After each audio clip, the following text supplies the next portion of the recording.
We posit that Operation Absolute Resolve was not merely a political strike, but a strategic acquisition campaign designed to secure the Guiana Shield's vast reserves of Tantalum and Coltan, minerals existential to US dominance in AI and defense.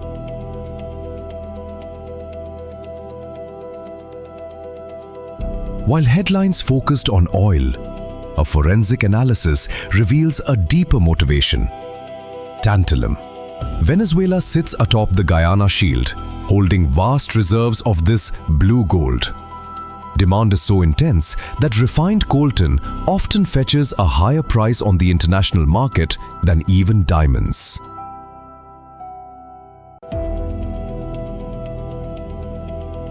The United States has zero domestic production of tantalum. It relies entirely on unstable imports from the Congo and Rwanda. Venezuela represents the only significant alternative in the Western Hemisphere. While the US imports only $225 million of tantalum, that small amount is the fuse for the entire $3 trillion AI and defense ecosystem. Tantalum is required for capacitors that handle extreme heat. It is non-negotiable for 1. Defense. Guidance systems in smart bombs, drones, and anti-tank weapons. 2. AI.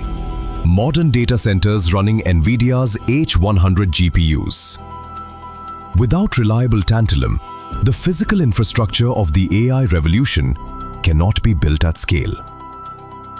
Is it replaceable?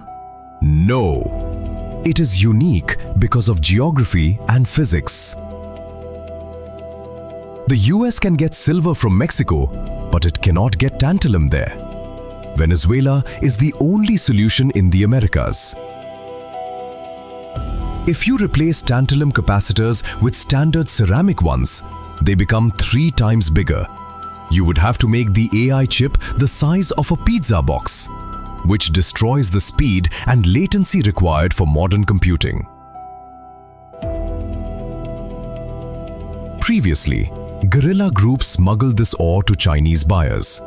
This intervention severs that grey market flow. With China already restricting other rare earth metals, controlling Venezuela's tantalum gives the US critical counter-leverage in the global chip war.